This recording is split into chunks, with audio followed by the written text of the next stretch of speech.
let this run on your mind like a slogan that I have to be content and make everyone else content. So you see that it looks very simple, sounds very simple, and sometimes we think that yes, of course, that's my aim, to be content and to make the other person content. But you have to check for yourself whether that is so. Because you see that whenever we come into an interaction, if you deeply check the intention, it is not to be content and make content. It is always to to emphasize that you are right and the other one is wrong, or you are better, or something like that. And this is why in relationships we are seeking this through this whole phenomena. We are seeking to feed our ego through relationships.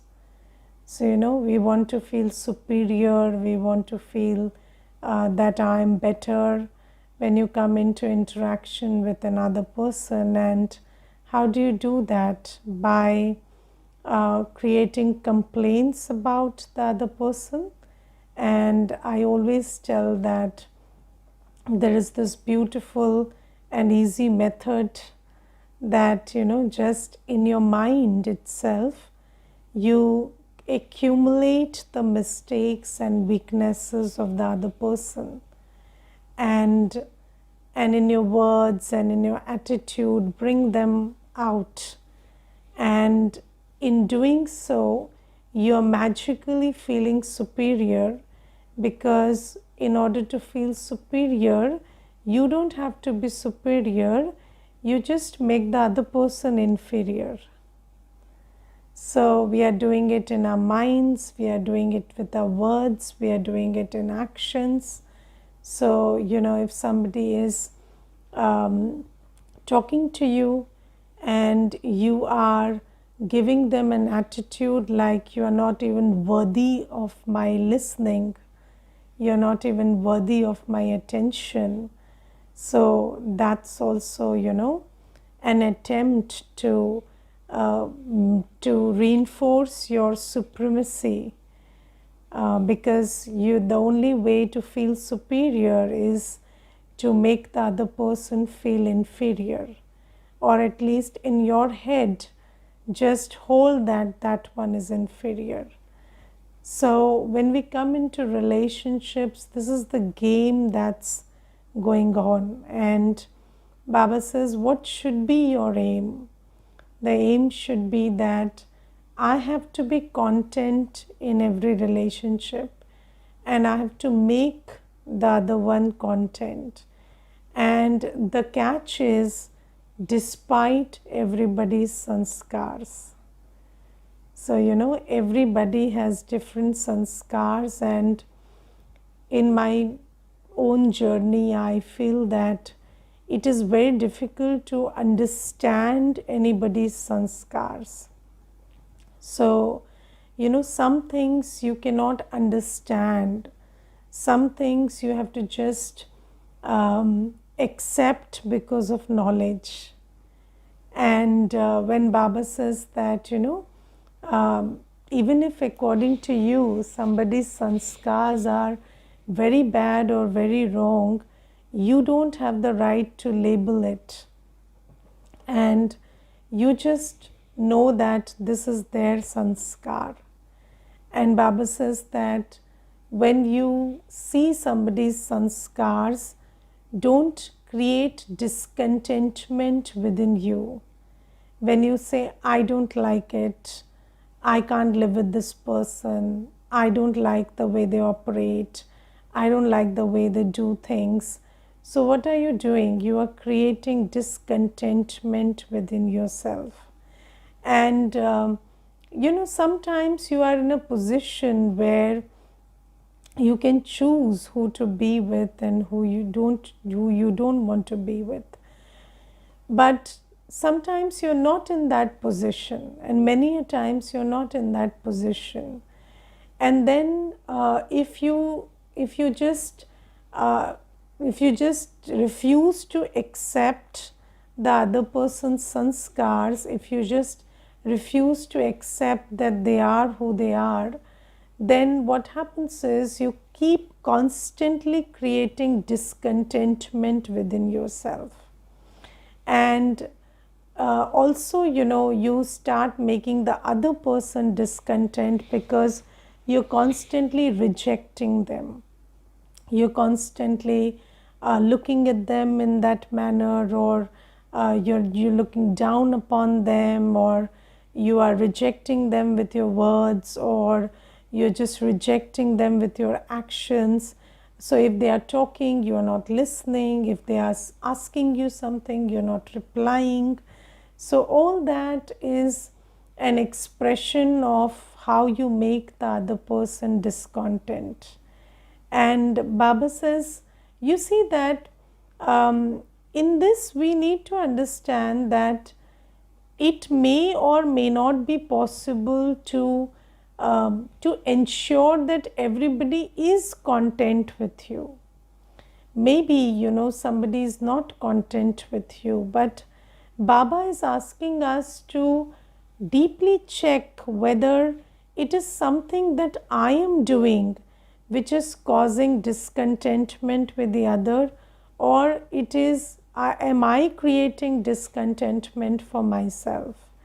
And usually, when you have lack of swaman, when you are insecure, then you will not make an attempt to be content with the other, because your sense of self and your sense of security will always lie in pulling down the other.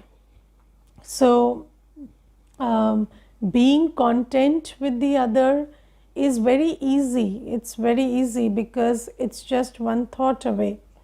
So, they are who they are and they are respectful despite everything. So, that's the kind of attitude you can have and create contentment very easily. But why are we not able to do that is because there is a lack of swaman and there is a lot of insecurity within. And you want to play this game where you want to reinforce who you are by pulling the other person down and always saying that this is the reason for my troubles, or I don't like what they are doing, or it is their actions, their words that is causing me discontentment. This is the language you speak when you are not full inside and you want to just operate through ego, not through swaman, and you want to feed your ego by pulling the other one down. So this is something. And then second is making others content. So in very simple things you can make others content. So you don't have to give in to the bigger ones. So let's say somebody is demanding money from you, or somebody is demanding a lot of time from you.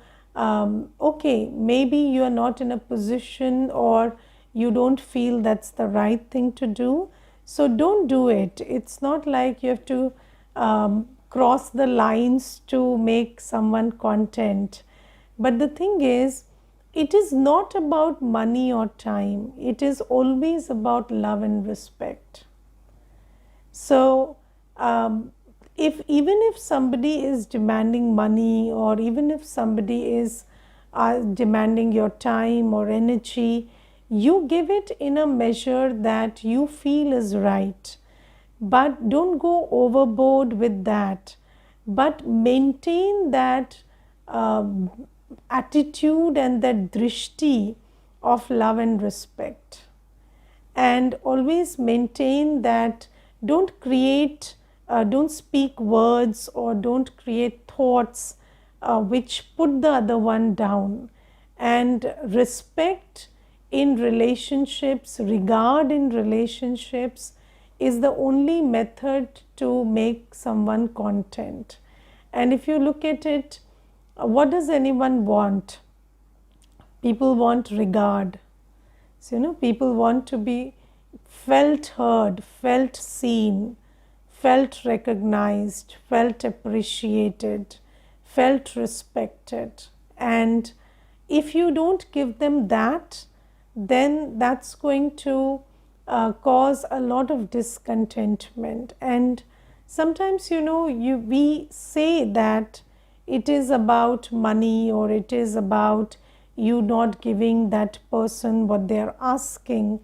But okay, it on the face of it, it may look like that. But the thing is, because you have held it in your awareness that this person cannot be content, or this person's only aim is money, or this person's only aim is such and such a thing, so you are not giving them the regard or the acceptance or the love. You've withdrawn that energy, and that is the basic reason for discontentment. So even if you have to say no to a person 1,000 times, so let's say somebody is being very demanding, and somebody is being very, and people can be demanding in many ways. So people can be rude and demanding, people can be sorrowful and demanding.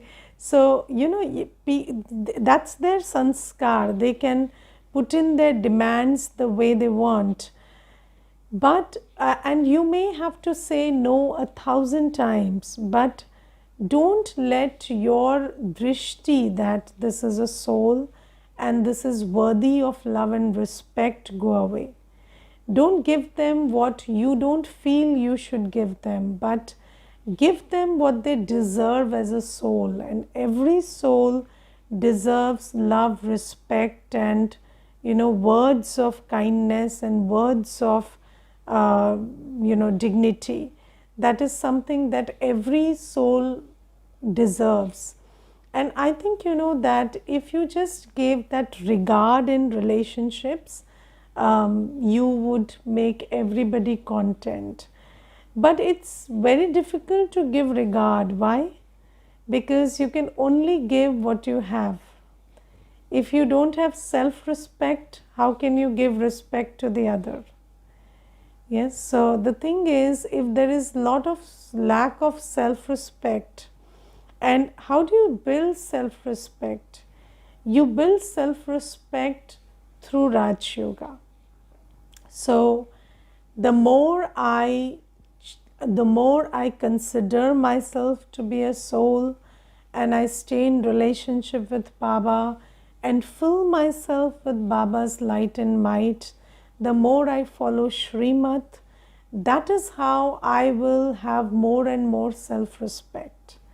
And when I have that kind of self-respect, then I will be able to make the other person content. I'll give you an example in this regard. So there was this one, when Prakashmani Dadiji was the chief of Brahma Kumaris at that time, there was this one brother, and he was a big dignitary in the world, and he came to Gyan Sarovar, that campus we have in Mount. So he came for a program to Gyan Sarovar, and when he was entering, the brother who was in charge of guarding the gate, he did not recognize him, and he started questioning him about who he is and what is the purpose of his visit and other stuff, which is regular inquiry. But this person who had come with prior intimation, he got very offended, and he started shouting badly, and he started saying that how dare you question my authority, and I have come on invitation, and how can you ask me these questions? You need to verify from inside, and this and that. And at that moment, Prakashmani Dadiji was, there in the portico. So she was there around, in and around. So she heard that these people are, there's raising of voice and all that stuff. So she went, and in a second she said sorry. So she said, I'm sorry for all the inconvenience that was caused, and this brother was not informed, and you brother, please come in, and we invite you with a lot of love, and we welcome you with a lot of regard. Come in.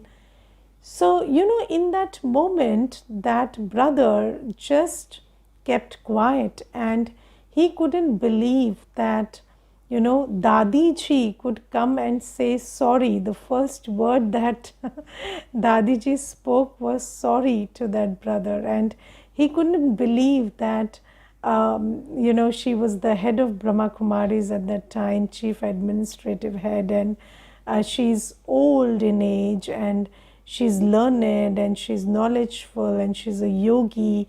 And Dadiji didn't take 1 second to say sorry, and that is what melted his heart. And he was very well behaved for the whole of the conference after that. So you see that he got contented. So he became contented, because how do you make other person content? Not by giving them something physical, but what does the soul need? The soul needs to feel that I'm heard, I'm accepted, I'm respected, and if you can give that sign. And sometimes, when people have, we souls have had a long journey, and 63 births, we don't know where we have been and what we have done, and it's all there within us, and we don't even know what we are carrying within. So all of that burden of sins that we are carrying, sometimes, even if you extend love and regard to somebody, they might have a sanskar of mistrust, and they might start blaming you that, you're being very selfish, and you have some selfish interest, and that is why you're being polite and sweet. And maybe they also start saying that, they also start throwing tantrums that if you're being sweet, then let's say how sweet you can be. So all of these things will happen because, the whole internal fabric of the soul is very damaged. But Baba says that just continue to give love and regard, come what may. So and Baba doesn't tell us to give extra energy or time or physical resources to somebody. It's okay if you don't, if you have something else to do at that time, you can just do what needs your attention. It's not like you have to cross the line or go overboard, but maintain that love and regard. Don't let that wipe out from your heart. And whenever you talk, whenever you listen, whether you say yes, no, whether you give in to whatever they want or not, don't give in, that's okay. That's something that you have to decide second by second. But don't let that drishti, that this is a soul, a worthy soul, and don't let that attitude and expression of love and regard go away. So this is something that we have to hold, and staying contented in every interaction and making the other person content should be my aim, should be my slogan. And just like, you have to remember, Baba says that sometimes there are boards on which, there are running slogans.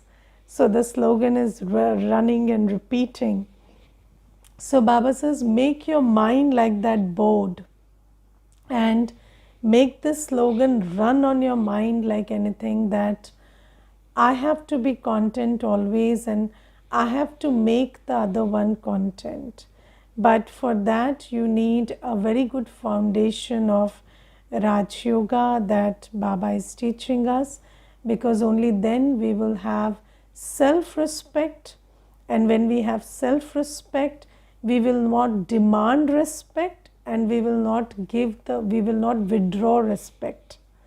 So when you have self respect, you don't demand respect, and when you don't demand respect, you cannot feel insulted.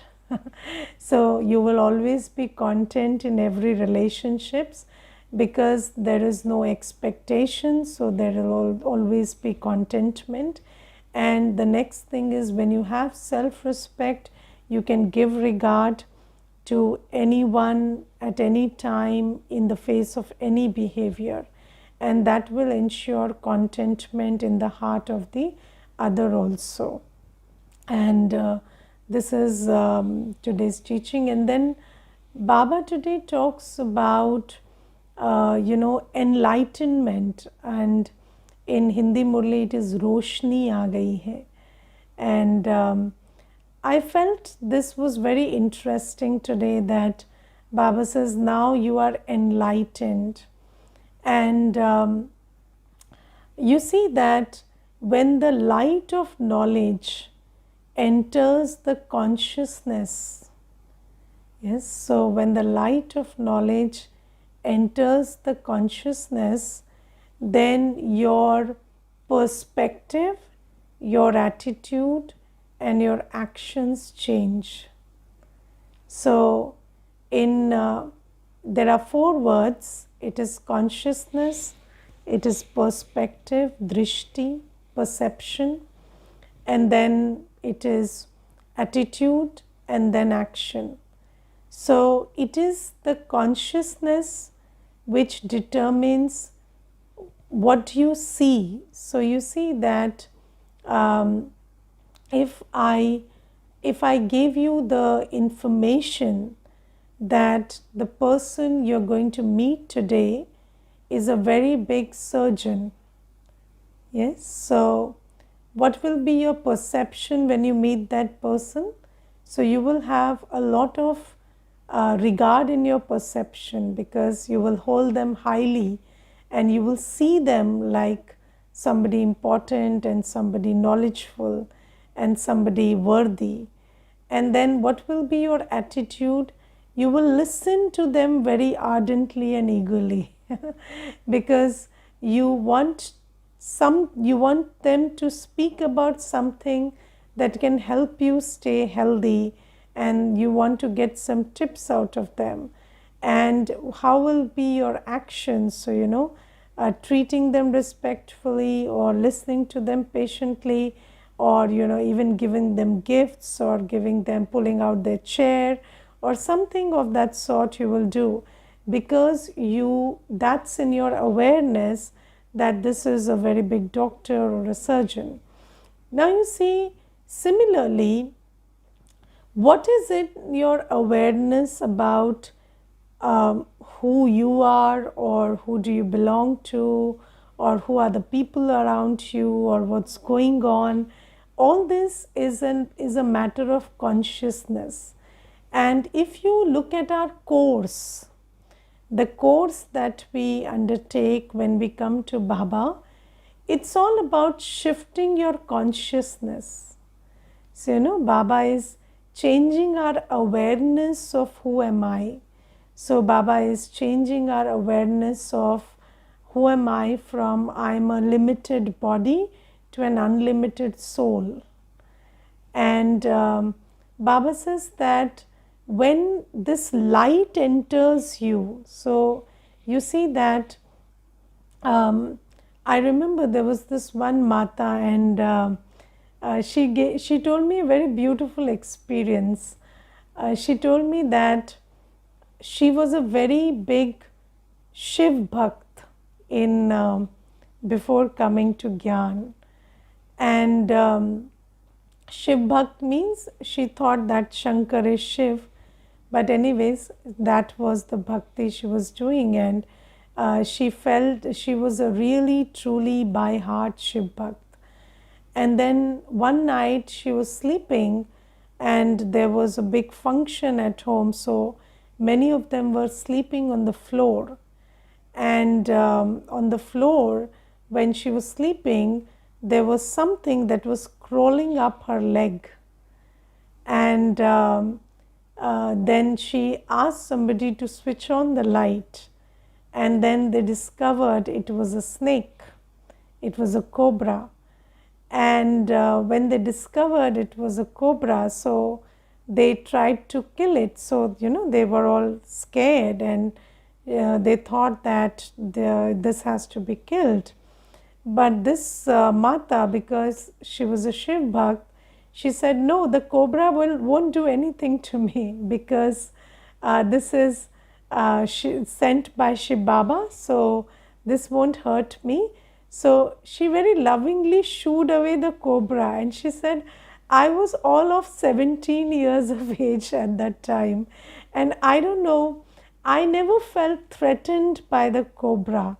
And she said, that was my love for Shiv Baba. Of course, I thought that, Shiv Baba has a snake around his neck and other stuff, but now I understand, no, Shiv Baba is a point of light, but that was my level of bhakti. So you see that consciousness can shift your attitude so much.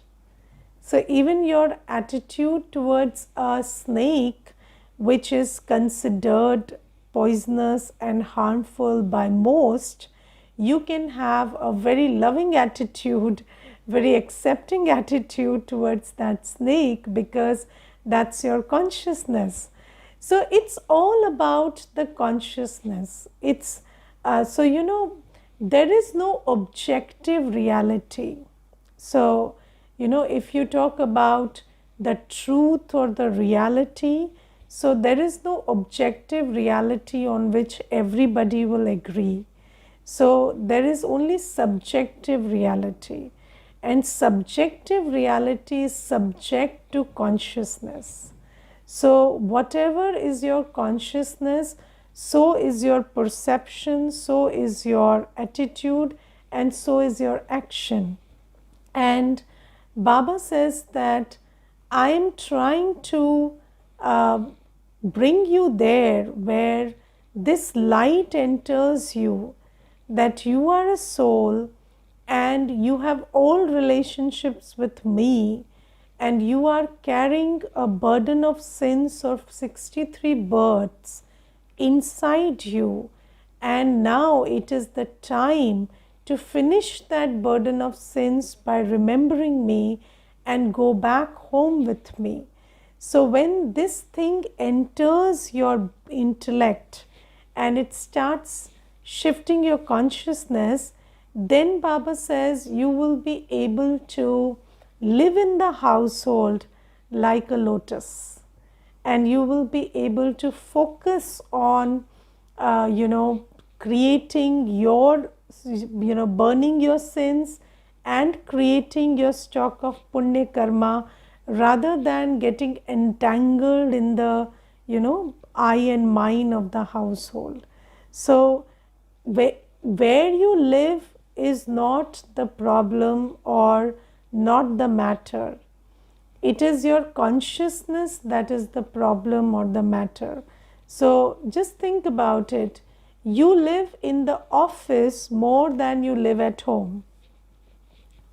Yes, but in the office you don't have attachments. So it's not about where you live. It's about your consciousness. You go to office and there you think this is my colleague and we don't have a relationship, it's just professional, it's just professional.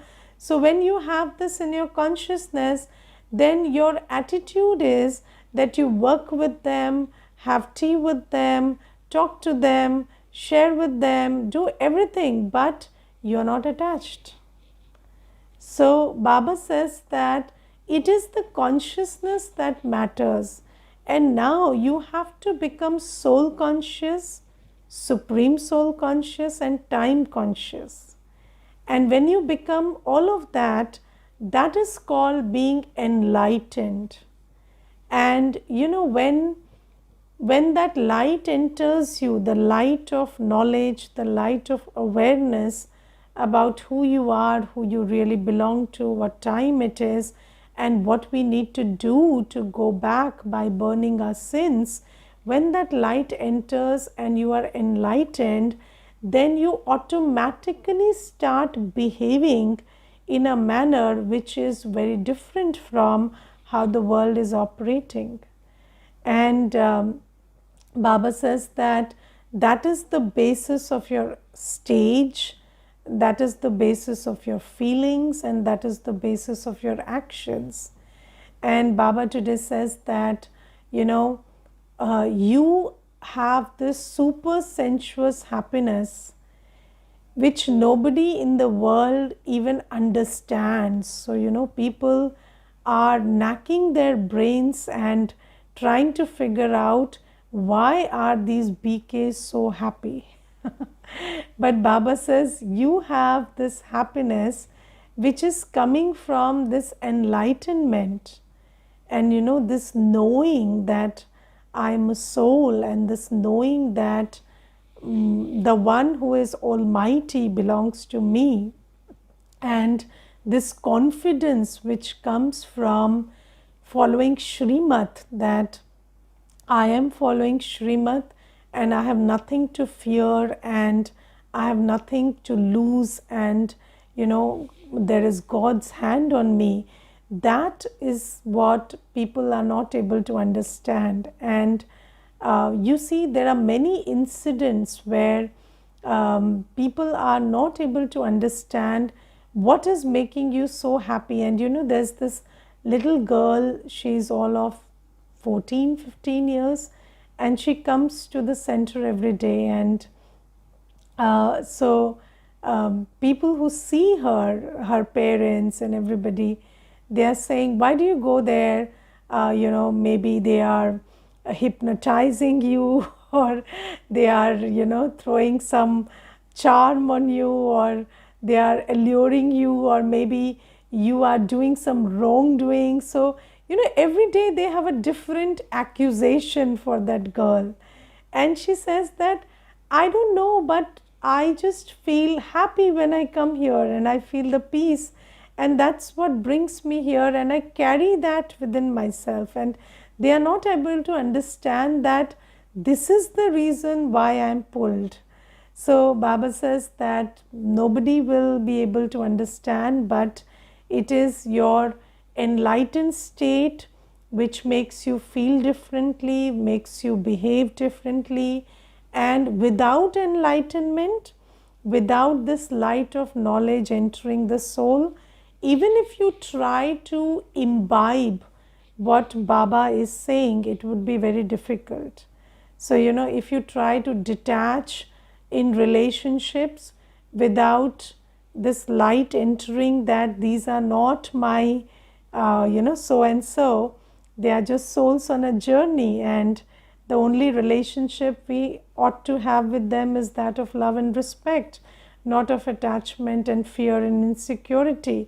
So if you don't understand this in the consciousness level, it is very difficult to bring it about in operation or in action. So this is today's Murli. Om Shanti.